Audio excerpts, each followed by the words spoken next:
मुझे लिटरली ऐसा कभी लगता है कि बहुत बड़ी कृपा उन्होंने मुझ पे कर दिया कि मुझ जैसे नाकारे मूर्ख इंसान को जो सब कुछ कर रहा था, उसे अगर इतनी दया कर सकते हैं, उस पे इतना अपनी कृपा बरसा सकते हैं, तो किसी पर भी कृपा हो सकती है। बस आप हनुमान जी को पकड़ लो। यस, बिल्कुल, बिल्कुल। और आप अगर अगर आप बताना चाहो, तो आपने जो अर्जी लगाई थी, क्योंकि काफी दर्शकों को सवाल होंगे और कई भक्तों ने वो वीडियो नहीं देखी है, अर्जी लगाने वाली, आप घर से कैसे, तो आप शॉर्ट में वगैरह बता सकते हैं कि भाई वो अर्जी लगाते कैसे हैं, तो दर्शक भी जिनको लगानी है अर्जी घर से ही, वो प्लीज आप बताइए, वो भी लगा सके। जय श्री राम दोस्तों, कैसे हो आप? हमारी चैनल में आप सभी का स्वागत है। मैं हूं आपका दोस्त जयेश वाघेला, फाउंडर ऑफ धार्मिकस्टोरी.com एंड सीक्रेट मिस्ट्रीज। दोस्तों, आज मैं फिर से एक और इंटरेस्टिंग वीडियो कॉल सेशन लाया हूं। भक्त ऑनलाइन है, उत्सुक है अपना अनुभव शेयर करने के लिए। और वीडियो में आगे बढ़ने से पहले आप सभी को बता दूं कि अगर आप भी हनुमान जी से जुड़ा अपना अनुभव मुझसे इंस्टाग्राम वीडियो कॉल पर शेयर करना चाहते हैं, तो इंस्टाग्राम की लिंक मैंने डिस्क्रिप्शन में दी है, उस पर क्लिक करिए, मुझे फॉलो करिए और मैसेज करिए। मैं जल्द से जल्द आपको रिप्लाई करूंगा और आपके लिए वीडियो कॉल सेशन शेड्यूल करूंगा। और अगर आप ईमेल के माध्यम से अपना अनुभव शेयर करना चाहते हैं, तो हमारा ईमेल आईडी है dharmikstory@gmail.com। तो चलिए आगे बढ़ते हैं आज के इस वीडियो कॉल सेशन में।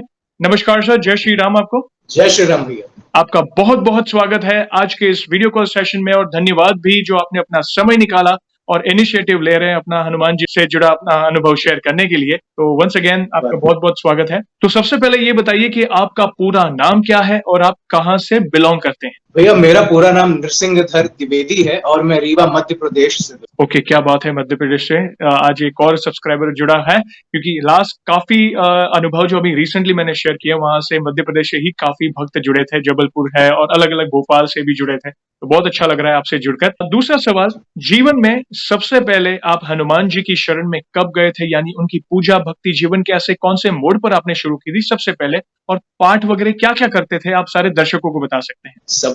हनुमान जी की पूजा तो हम सभी बचपन से करते आ रहे हैं। हमारे घर में ही हमारे माता पिता ने हमें ऐसे बचपन से भगवान की भक्ति करना सिखाया, तो मैं भी बचपन से हनुमान जी की भक्ति कर रहा था। लेकिन ऐसी सच कुछ बहुत अच्छा तो नहीं करता था, सिर्फ अगरबत्ती या धूप दिखा देता था और हनुमान चालीसा का पाठ करके फिर निकल जाया करता था। पर अभी 6 से 8 महीने पहले एक विचित्र अनुभूति हुई। मैं मेरे ही घर के एक घर के फ्रेंड्स हैं, मैं तो मेरे फैमिली फ्रेंड्स हैं, उनके यहाँ फंक्शन था। उन्होंने एक हनुमान मंदिर उनके गांव में पुराना प्राचीन, वहां पे मैं गया था। वो हनुमान जी का मंदिर शायद 150 से 200 साल पुराना है। ओहो, क्या बात जी। तो उस मंदिर में जाने के बाद जब मैंने उस मूर्ति को देखा तो उससे तेज आ रहा था वो, मतलब मुझे बहुत अपनी तरफ आकर्षित कर रहा था। मतलब उससे तेजस्वी पहले मैंने हनुमान जी की कोई मूर्ति नहीं देखी हो।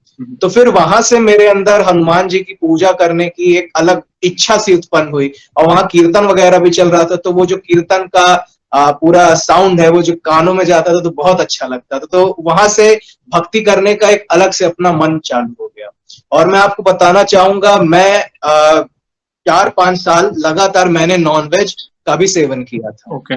पर जब से हनुमान जी की भक्ति मैंने पकड़ी है, ये टाइम आने के पहले ही 1.5 से 2 साल पहले मेरा नॉनवेज छूट गया। क्या बात। उसके बाद फिर ऐसा हुआ कि वापस आके जब मैंने वो मंदिर से मैं वापस आया, उसके बाद फिर मेरे मन में ऐसी मतलब अनुभूति हुई कि मुझे अपनी पूजा का जो लेवल है वो और बढ़ाना चाहिए। तो मैं फिर मार्केट गया, मार्केट से मैंने किसी को घर पर नहीं बताया, मैंने रामचरितमानस खरीदी। क्या बात है। और मैंने साथ में मंजीरा भी खरीदा। मैंने कभी रामचरितमानस नहीं पढ़ी थी, मैंने कभी मंजीरा भी नहीं बजाया। पर उस इंसिडेंट के बाद से मुझे पता नहीं क्या हुआ, एक शाम को कि मैं सीधे अपनी बाइक लेके गया और मार्केट से मैंने रामचरितमानस और मंजीरा ले आया। मुझे नहीं पता था कि कैसे पढ़ना है, कैसे बजाना है, कुछ नहीं पता। लेकिन हनुमान जी की कृपा थी, अगले दिन से ही मैंने रामचरितमानस का पाठ शुरू कर दिया। और मंजीरा पहले तो नहीं बजता था, लेकिन उसके बाद धीरे धीरे धीरे धीरे करके बजने। तो फिर ऐसा नॉनवेज छूट गया, हनुमान जी की भक्ति बढ़ गई। फिर एक ऐसा टाइम आया कि मैं बागेश्वर धाम से जुड़ गया। क्या बात। मेरे बड़े भाई हैं, उन्होंने मुझे, मतलब मैं ऐसे यूट्यूब स्क्रॉल कर रहा था, उन्होंने मुझे एक वीडियो शेयर की। मैंने वो वीडियो देखी। मैंने बोला शास्त्री जी हैं, इनकी वीडियो देखो, बहुत अच्छी लगती है। तो मैंने वो वीडियो देखी। उसके बाद से जब ये सब मैंने वीडियोस देखी तो मुझे अंदर से लगने लगा कि अब यही गुरु है, इनको पकड़ के चलना है।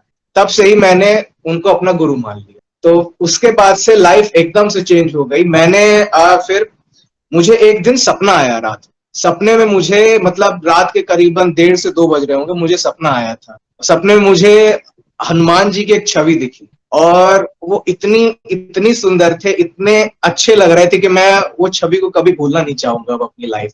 अगर मैं आपको उनकी अगर इमेज बताऊं वो कैसे थे, तो मुझे एक पूरे सफेद कलर के हनुमान जी थे, बड़े बड़े उनकी पूरी बॉडी में बाल थे, मुंह एकदम उनका सफेद था और हल्का से होंठ जो थे लाल थे, ओ, और पैरों में उन्होंने इतनी मोटी खड़ाउन पहनी हुई थी, इतनी मोटी। और एक जनेऊ उन्होंने यज्ञोपवीत यहाँ से ऐसे धारण किया हुआ था, एक लंगोट पहनी थी।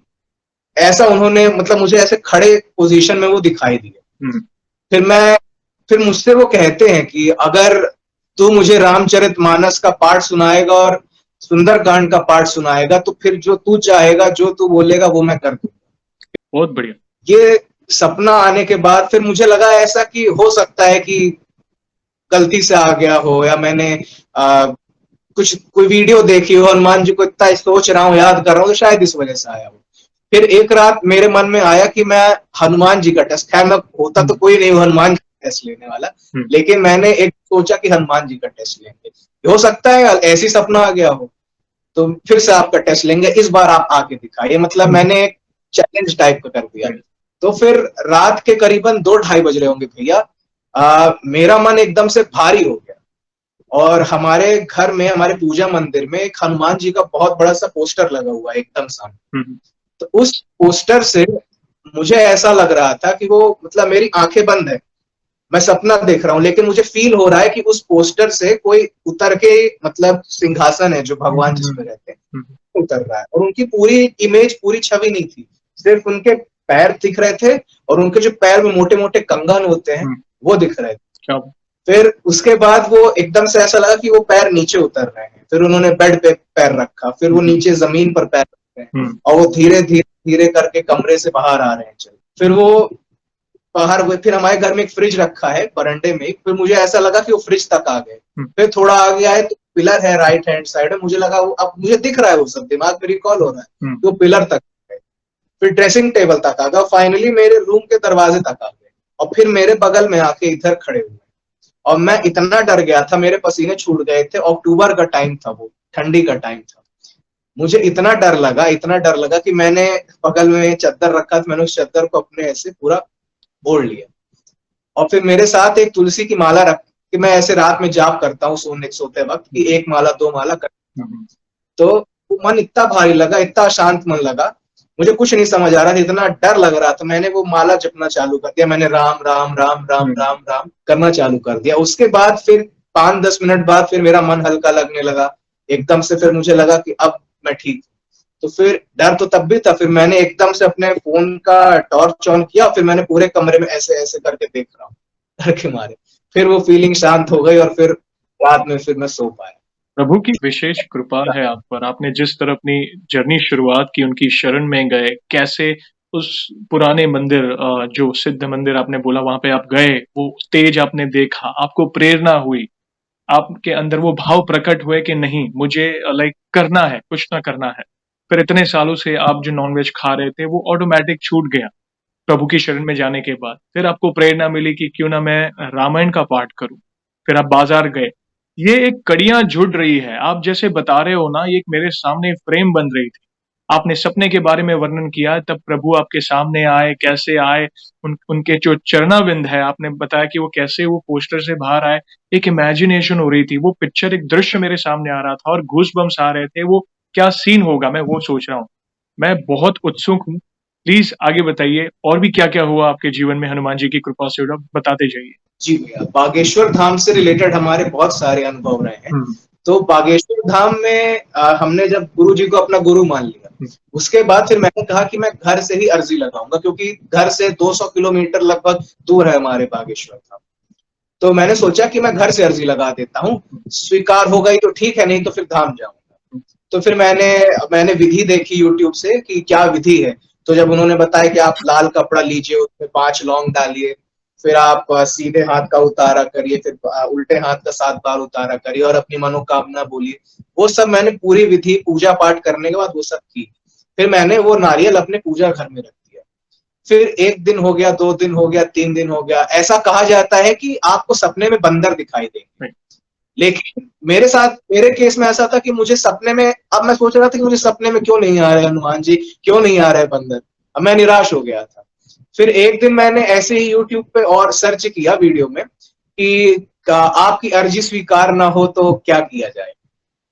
तो उसमें वो वीडियो चल ही रही थी, उसमें वो बता ही रहे थे कि आप फिर से कोशिश करिए। मुझे ऐसा लगा कि मेरे छत से बंदरों की आवाज आ रही। मुझे ऐसा लगा कि हो सकता है मेरा वहम होगा, मैं वीडियो देख रहा हूँ, बंदरों के बारे में सोच रहा हूँ, तो इस कारण मुझे ऐसा लग रहा होगा। लेकिन फिर मैंने ईयरफोन्स अपने निकाले और फिर मैंने अच्छे से सुना। सच में मैं सोच ही रहा था कि मेरे को सपने में बंदर क्यों नहीं आ रहा। तुरंत मेरी छत में 15 से 16 बंदर एक साथ आ गए। लिटरली उस समय मेरी आंख से आंसू आ गए थे। मैं दौड़ते दौड़ते छत में गया, मैंने देखा कि बंदर आ गए। फिर मुझे एकदम से दिखा कि चलो फाइनली मेरी अर्जी स्वीकार हो गई। मेरे फैमिली वाले भी ये सोच रहे थे कि मतलब कैसे एकदम सपने में तो तुम्हें नहीं आया, लेकिन तुम्हें साक्षात बजरंगबली के दूतों ने आके तुम्हारी बात सुन ली। ऐसा मतलब बहुत खुशी हुई, अंदर से एकदम रोना सा आ गया था। क्या बात है। मैंने ये ठान लिया था कि जैसे मेरी अर्जी स्वीकार हो जाएगी मैं बागेश्वर धाम जाऊंगा। फिर उसके बाद हनुमान जन्मोत्सव आया।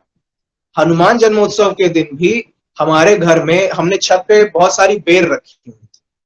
तो दोपहर के 1:30 या 2 बज रहे होंगे, फिर से बहुत सारे बंदर वो घर पे आए। उन्होंने कोई धमा चौकड़ी नहीं मचाई, कुछ नुकसान नहीं किया। वो सीधे आए, बेर खाए और बैठे थे, बड़े आराम से बैठे। तो ये हनुमान जन्मोत्सव के दिन की बात है। और मैंने वो छत पे सीसीटीवी लगाया, मैंने उस सीसीटीवी में देखा और मैंने वो फुटेज निकाला, अपने अकाउंट में पोस्ट करी। मैं इतना खुश था। तो मुझे लिटरली ऐसा कभी लगता है कि बहुत बड़ी कृपा उन्होंने मुझ पे कर दिया कि मुझ जैसे नाकारे मूर्ख इंसान को, जो सब कुछ कर रहा था, उसे अगर इतनी दया कर सकते हैं, उस पे इतना अपनी कृपा बरसा सकते हैं, तो किसी पर भी कृपा हो सकती है। बस आप हनुमान जी को पकड़ लो। बिल्कुल, आप देखा जाए तो आपकी लाइफ में 360 डिग्री चेंज आया है। आप जिस तरह से आप वर्णन करते जा रहे हो प्रभु की शरण में जाने के बाद क्या क्या परिवर्तन आ गए, ये आज कई दर्शकों के लिए बहुत बड़ी सीख है। कई लोग बोलते हैं ना कि नहीं मुझ में ये ऐब है, या मेरे अंदर ये कमियां है, या मेरे से ये पाप हो रहे हैं, तो भगवान मुझ पर क्यों कृपा करेंगे, और यही विचार के चलते वे भगवान की भक्ति नहीं करते। मगर ऐसा नहीं है, आप सिर्फ भाव प्रकट करो, आप एक कदम आगे बढ़ाओ, प्रभु आपको और 4 कदम आगे बढ़ाएंगे। आप अगर भाव प्रकट जब तक नहीं करेंगे, तब तक आपके अंदर वो कहते हैं ना, वो एक जोत जलाना, अंदर अंदर भक्ति की जोत जलाना एक इनिशिएटिव होता है।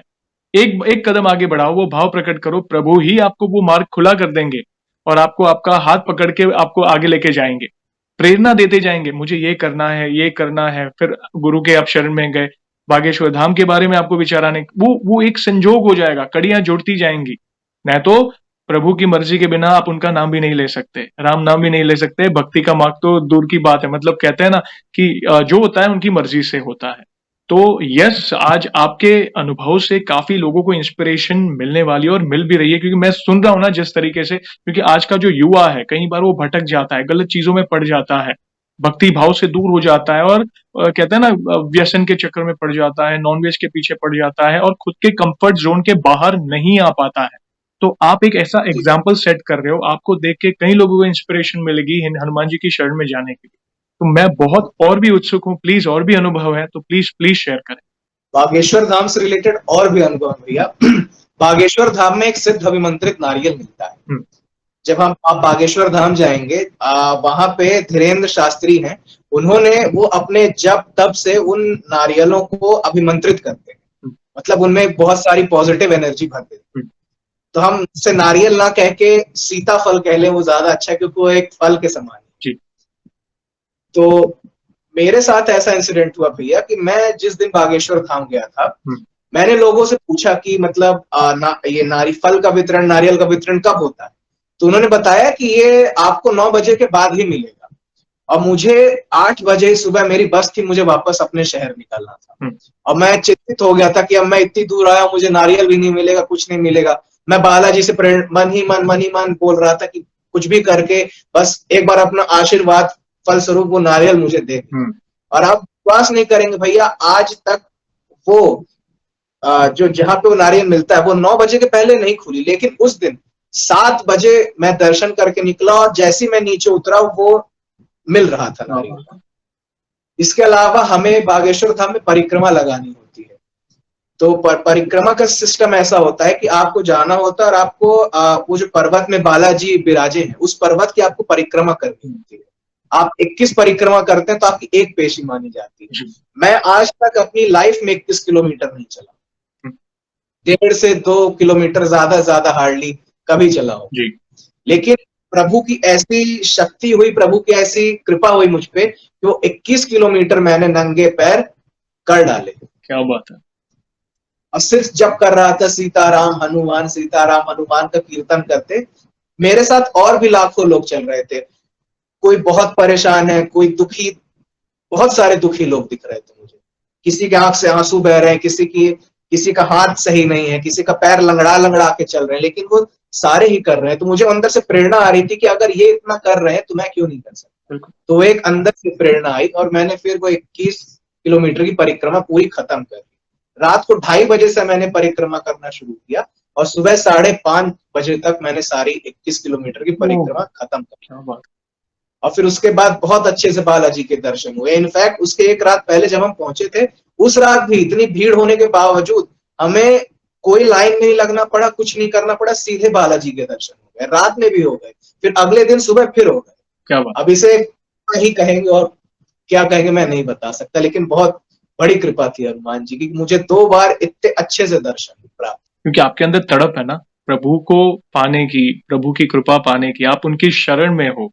मैंने आपको पहले भी बताया। और यस, मैंने सुना है, आप पिछले भक्तों ने शेयर किया था वो परिक्रमा के बारे में। तकरीबन 1 किलोमीटर की एक परिक्रमा होती है, लाइक, तो यस, तो वो 21 परिक्रमा तो नहीं, यस। और होता है कई बड़े बड़े धाम में हम जाते हैं ना, तो हम देखते हैं कई भक्त, हम सोचते हैं कि हमारी प्रॉब्लम बड़ी है। कई बार ऐसा होता है, क्यों ये हमारे साथ होता है, हम तो सब कुछ सही कर रहे, क्यों हमारे। मगर कई बार हम प्रभु के दरबार में जाते हैं ना, अनगिनत भक्त आते हैं अलग अलग प्रॉब्लम्स लेकर, फिर हम सोचते हैं नहीं, हमसे भी बड़ी प्रॉब्लम वाले हैं। और प्रभु के शरण में जो भी जाता है, देर सबेर, कई बार होता है देर सबेर, पेशेंस रखें, धीरज रखें, उनकी कृपा होती ही है। बस वो भाव रखो अंदर से वो तड़प आपके अगर अंदर है प्रभु को पाने की।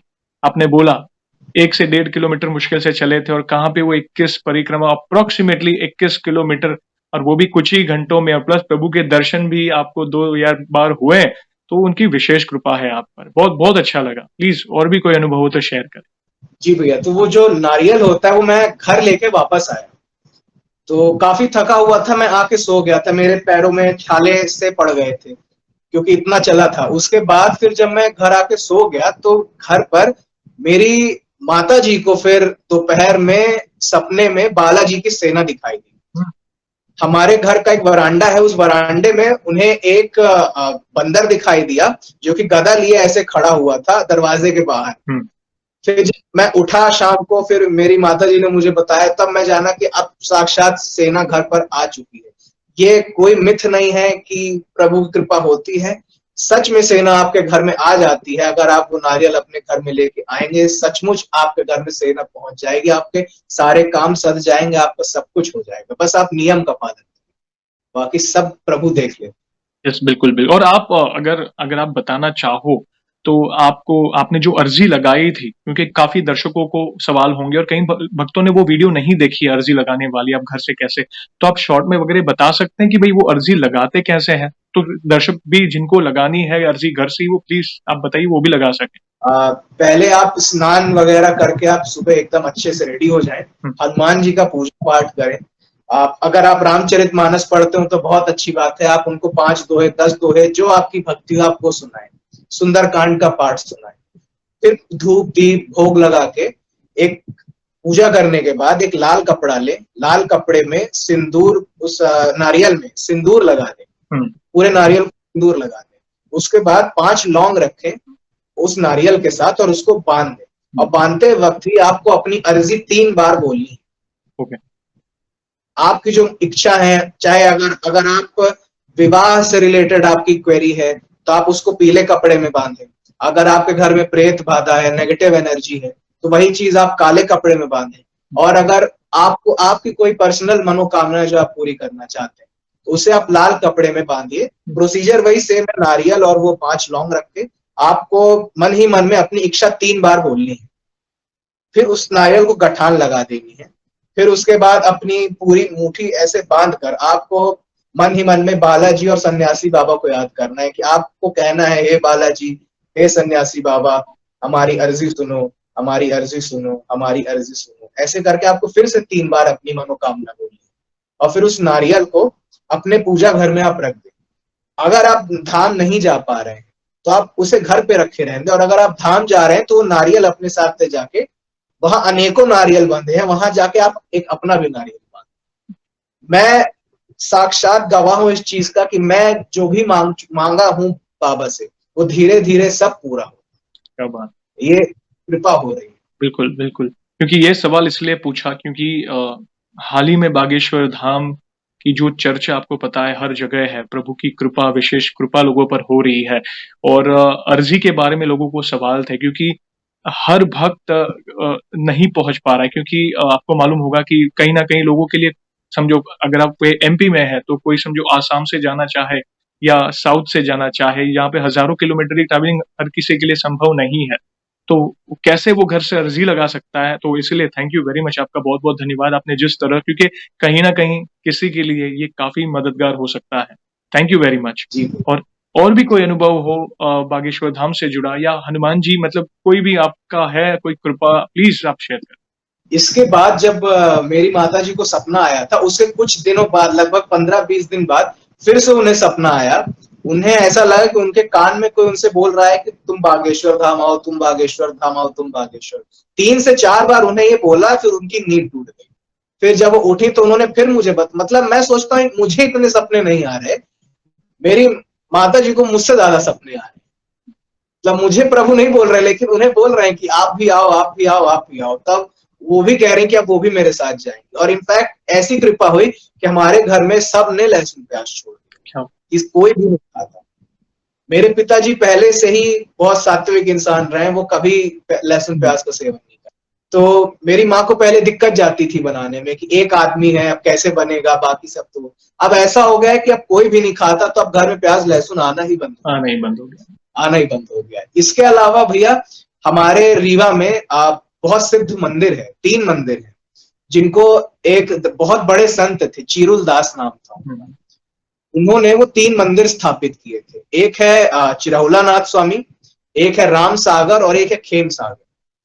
तो वो चीरुल दास जी की महिमा ऐसी थी, उन्हें इतनी शक्ति थी हनुमान जी की कि वो पानी में चल के चले जाते थे, ऐसा लोगों का कहना है। क्या बात। क्योंकि हर मंदिर के सामने एक बड़ा सा तालाब है और हर मंदिर जो है एक ही पोजीशन में एक साथ ही बने हुए हैं, 2-2 किलोमीटर के अंतर।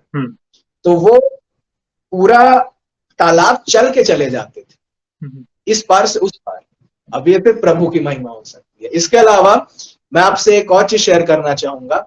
मैं अब हनुमान जी का भक्त हूं, तो मुझे कसरत तो मैं बहुत पहले से करता आ रहा हूं, तो मैं अपनी कसरत करके वापस लौट रहा था और मैं अपनी स्कूटी चला रहा था। उस स्कूटी का हाल ऐसा था उस टाइम पे कि उसके टायर में ग्रिप नहीं है, उसके ब्रेक्स बहुत अच्छे से नहीं लगते, बहुत धीमे चलाना पड़ता है। और प्रभु की ऐसी कृपा हुई, मैं हनुमान जी के चिरहुला मंदिर के थोड़ा सा आगे ही गया होगा कि मेरे सामने से इलेक्ट्रिक रिक्शा, ई रिक्शा आपने देखा होगा, वो आया और सामने से एक बाइक वाला आ रहा था। वो एकदम से उनके सामने से निकला और वो ई रिक्शा मेरे से बस चंद फीट की दूरी में था, वो पलट गया और मैं उसके जस्ट पीछे था। और कैसे प्रभु की लीला हुई, कैसे कृपा हुई कि मेरी गाड़ी का ब्रेक भी लग गया, मेरी गाड़ी वहीं पे रुक गई और मुझे खरोंच तक नहीं आया। लेकिन वो जो रिक्शे में लोग थे, उनका किसी का हाथ टूट गया, किसी का सर फट गया। फिर मैंने पूरा वो रिक्शा लोगों की मदद से उठवा के उसे किनारे करवा के फिर उन सबको हॉस्पिटल, अस्पताल भिजवाया। तो ये साक्षात प्रभु की कृपा है कि वो आपके साथ चलते हैं। वो हमेशा, आप कहीं भी जाओ, आप उनकी भक्ति करो, वो आपके साथ साथ, आपके पीछे, आपकी ढाल बन के हमेशा आपके साथ खड़े रहेंगे। ये मेरा निजी अनुभव है और ऐसे छोटे छोटे अनुभव कई बार हुए। मैं मंदिर गया, मेरे पास हनुमान चालीसा नहीं है, मेरे पास किताब नहीं है, एक सज्जन व्यक्ति सामने से स्किन कलर की शर्ट पहन के आते हैं, नीचे ब्लू पैंट रहता है, चप्पल रहती है। वो आके मुझे, मैं प्रसाद ले रहा होता हूँ दुकान से, वो आके मुझे बोलते हैं आपको भी हनुमान चालीसा पढ़ना था ना, आपको भी पढ़ना होगा, लीजिए आप एक ओहो, पुस्तक रख लीजिए। मैं सोचिए, उस समय, लीला लीला प्रभु की लीला अपरंपार है। बोलिए बोलिए, आप बोलते जाइए। तो फिर मैं सोचा कि उन्हें थैंक कर दूं एक बार, कि उन्होंने, बुजुर्ग आदमी, उन्होंने मुझे ला के खुद दी, मेरा हक बनता है कि मैं उन्हें शुक्रिया एक बार। मैं पीछे पलटा, वो व्यक्ति वहां मुझे दिखे ही नहीं, जबकि वो बहुत बुजुर्ग थे, 60-65 साल के वृद्ध आदमी थे। कितने ही तेज वो चले जाएंगे मुझे नहीं पता, क्या वो व्यक्ति मुझे फिर पलट के मुझे दिखे ही नहीं थे। मैंने ढूंढा उन्हें, 2 मिनट 3 मिनट ढूंढा, लेकिन मुझे कहीं नहीं। अब वो असल जिंदगी में थे या स्वयं प्रभु आके मुझे पुस्तक दे के गए, मुझे नहीं पता, लेकिन जो भी है बहुत अच्छी अनुभूति रही मुझे अंदर से। और मैं जब जाता था मुझे दर्शन बहुत अच्छे से मिलते थे। आमतौर पर लोग प्रसाद चढ़ाते हैं तो थोड़ा सा प्रसाद उन्हें भगवान का मिल जाता है, मैं जब जब जाता तो मुझे एक बड़ी तुलसी की माला मिल जाती थी, 4-4 6-6 लड्डू मिल जाते थे। हम्म, पंडित जी खुद लाके मुझे वो चीज दे देते थे, मैं कभी मांगता नहीं था। तब ये साक्षात प्रभु की कृपा नहीं है तो और क्या है। नहीं, बिल्कुल है। तो मैं, मेरे जैसे जितने भी युवान हैं या जो सारे लड़के हैं लड़कियां, मैं उनसे निवेदन करना चाहूंगा कि अगर आप अपने रास्ते से भटक गए हैं, आप लहसुन प्याज मांस मंदिरा इन सब के चक्करों में पड़ गए हैं, आज से ही आप हनुमान जी को पकड़ लीजिए, रामचरितमानस का पाठ शुरू कर दीजिए। आप रामचरितमानस पढ़ोगे, उसके हर अध्याय के बाद लिखा होता है कि रामचरितमानस पढ़ने वाले को कलयुग के सारे पाप नष्ट हो जाते हैं सिर्फ रामचरितमानस को पढ़ने से, ऐसी उसकी महिमा है। तो मैंने अपनी गलती सही करने के लिए रामचरितमानस का पाठ किया, और मैं इतना भाग्यशाली हूं कि प्रभु ने मुझे क्षमा कर दिया। और इस ऐसे तुच्छ मूर्ख इंसान को अगर वो कृपा कर सकते हैं तो वो किसी पर भी कृपा कर सकते आपने 100% जो जो बातें कही बिल्कुल सच है। और जब तक इंसान खुद अनुभव नहीं करता है ना, तब तक, अभी जैसे आपने अनुभव किया, वो अंदर से आत्मविश्वास है आपके अंदर, वो आपकी वाणी में झलक रहा है कि नहीं, होता है, कृपा होती है। मैंने स्वयं, क्योंकि आपने अपने लाइफ में वो चेंजेस देखे हैं।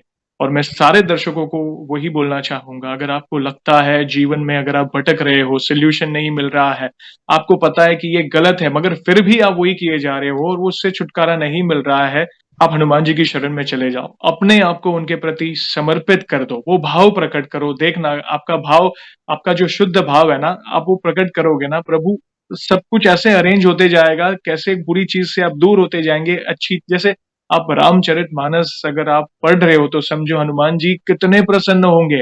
क्योंकि मैंने आपको काफी सेशन में बोला हुआ है, जहां पे भी राम कथा होती है, जहां पे राम नाम लिया जाता है, वहां पे हनुमान जी की उपस्थिति होती ही है, कहीं भी बोलो। ये मैंने सुना है, बीच में मैंने एक सत्संग सुना था वृंदावन में, श्री प्रेमानंद जी महाराज का। उन्होंने एक हनुमान जी हैं। के बारे में बात कही थी, बहुत प्यारी। वे आते हैं, वे सबसे पहले आएंगे, राम कथा होती है ना, सबसे वे सबसे पहले आएंगे और सबसे आखिर में जाएंगे। तो इतना प्रेम है उन्होंने प्रभु श्री राम के प्रति, वे उनको अपना सब कुछ मानते हैं। कोई पूछता है ना मुझे कि हनुमान जी को कैसे प्रसन्न करें, मैंने तो ये कर दिया, वो कर दिया, लड्डू बनाए हुए, चलो वो तो एक विधान है, वो तो करना ही है, चलो प्रभु को हम जो भी हमारे तरफ से भाव है, मगर जितना हो सके आप राम नाम का स्मरण करें। चलो रामचरित मानस का पाठ आप समझो आपको पढ़ना नहीं आता है, या जो भी आपसे होता है, राम राम की माला तो कर सकते हो, सीता राम की माला तो कर सकते हो, सीता राम हनुमान की धुन को कर सकते हो, तो इससे भी वो जी। बहुत प्रसन्न हो जाएंगे। बस ये राम नाम, नाम जप की बहुत महिमा है इस कलयुग में, वो आपका जीवन, आप तर जाओगे, कहते हैं ना, आप तर जाओगे। तो बहुत बहुत धन्यवाद, आपने इतने प्यारे अपने अनुभव शेयर किए हैं। और मुझे उम्मीद है आज आपके अनुभव सुनने के बाद काफी लोगों को इंस्पिरेशन मिलेगी प्रभु के शरण में जाने के लिए। आगे बढ़ते हैं, एक सवाल और, जैसे आज हम आपका अनुभव जान रहे हैं, वैसे आपने हमारे चैनल में और भी भक्तों के अनुभव सुने होंगे जिससे आपको प्रेरणा मिली कि आप भी आए। तो उनके अनुभव देखने के बाद आपके माइंड पे क्या प्रभाव पड़ा है, प्लीज शेयर करें। भैया, आपने दीपक जी का एक अनुभव शेयर किया था, जो जी बागेश्वर धाम, राजस्थान से शायद जोधपुर से चल के बागेश्वर धाम। जी तो मैंने देखा कि अगर वो इंसान पे हनुमान जी की इतनी कृपा हो सकती है कि वो इंसान कभी इतना चला नहीं, लेकिन 1000 किलोमीटर पैदल चल के जा रहा है। तो जब तो मुझ जैसे छोटे से भक्त पे भी अगर इतनी सी कृपा उन्होंने की है, तो मैं क्यों ना अपनी बातें आप सबसे शेयर करूं। शायद मेरे अनुभवों से मेरे जैसे और जितने युवा हैं उन्हें कुछ सीखने को मिले, कुछ वो जाने कि हनुमान जी की भक्ति क्या है। कलयुग के राजा हैं वे, कलयुग के साक्षात देव हैं। उनकी शरण पकड़ के आप तर जाएंगे। मैं बस अब सारे युवाओं से यही प्रार्थना करना चाहता हूँ कि हनुमान जी को पकड़ ले, कभी मत छोड़े। वे हमारे महादेव के ही तो अवतार हैं। हमारे महादेव भोलेनाथ जितने भोले हैं, तो हमारे हनुमान जी भी इतने भोले हैं। वे आपकी थोड़ी सी भक्ति से भी प्रसन्न हो जाएंगे। बस आप सच्चे दिल से उनसे प्रार्थना करो, मदद की गुहार लगाओगे, नाम जप करो। वे 110% मैं बोलता हूँ, वे आपके साथ हो लेंगे, कदम कदम पर आपकी रक्षा करेंगे। आप बोले ना, आपका एक्सीडेंट हुआ, आपको पता नहीं, ब्रेक फेल, पता नहीं क्या हुआ, ब्रेक दब नहीं रही थी, और उसी टाइम क्यों ऐसा हुआ? क्योंकि एक रक्षा कवच ऐसा बना दिया कि उस सिचुएशन में सब कुछ हो जाता है। हम हमारा विचार वहां तक नहीं पहुंच सकता। मैंने पहले भी बोला है कि हमारे विचार का दायरा सीमित है। एक दायरे में ही हम विचार कर सकते हैं, मगर प्रभु ने कुछ और ही सोचा है हमारे लिए, जो हमारे कल्पना से भी बाहर है। तो बहुत अच्छा लगा। आज आज मन प्रफुल्लित हो गया, और मैं बहुत उत्सुक रहता हूँ कि कोई भक्त आए और बागेश्वर धाम सरकार का कोई अनुभव लाए, क्योंकि बैक टू बैक अभी बहुत सारे अनुभव आ रहे हैं भक्तों के। तो मैं वही वेट करता हूँ। थैंक यू वेरी मच आपके इन अनुभव शेयर करने के लिए। और वन लास्ट सवाल, वैसे तो हमारा इतना सामर्थ्य नहीं है, जितना बोले प्रभु के लिए इतना कम है, मगर फिर भी वन लाइन में हनुमान जी के बखान के लिए आप क्या कहना चाहेंगे? मैं अभी बता रहा हूँ ना, आपने हनुमान जी का नाम लिया, मेरे रोंगटे खड़े हो गए सीरियसली। प्रभु के लिए मैं तो कुछ होता नहीं कि मैं उनका कुछ भी बखान कर पाऊं, लेकिन मैं सिर्फ जितने भी यंगस्टर्स हैं जो देश में विदेश में किसी भी कोने में आपकी वीडियो के माध्यम के थ्रू जुड़ रहे हैं, देख रहे हैं, तो मेरी उन सब से प्रार्थना है कि आप नशा, व्यसन सब छोड़ दीजिए। इसमें कुछ नहीं, सिर्फ हनुमान जी की भक्ति करिए। आपको आपके लाइफ में जो कुछ भी चाहिए होगा ना, वो आपको आपके सामने लाके परोस कर दे देंगे। बस मैं इतना ही कहना चाहूंगा सभी युवाओं से। धन्यवाद आपका, बहुत बहुत धन्यवाद। आपने बहुत अच्छी तरीके से वर्णन किया आज के युवाओं के लिए क्या करना चाहिए। और यस, जब प्रभु की शरण में रहता है ना, तो हमें मांगने से पहले ही वो सब समझते हैं, हमारे क्या भाव है, हमारी क्या इच्छा है। तो धन्यवाद आपका बहुत बहुत। एंड इन फ्यूचर भी आपको कोई ऐसी अनुभूतियां हो, तो प्लीज हमसे जुड़िए। हम वीडियो के माध्यम से आपके अनुभव लोगों तक पहुंचाएंगे। और वीडियो को एंड करने के पहले आपको तो पता ही है कि हम प्रभु श्री राम के नाम का जयकारा और हनुमान जी के नाम का जयकारा लगाकर ही वीडियो को एंड करते हैं। तो आप भी जुड़िए। जो भी दर्शक जहां कहीं भी है, भारत में है, भारत के बाहर है, चल फिर रहा है, ऑफिस में, किचन में, प्लीज जयकारे में जुड़िए। फिर हम इस वीडियो को एंड करते हैं। तो बोलिए सियावर रामचंद्र की और रामचंद्र की जय। जय, पवन सुत हनुमान की जय। जय। आपका बहुत बहुत धन्यवाद वंस अगेन अपना अनुभव शेयर करने के लिए। जय श्री राम, जय हनुमान। जय। जय।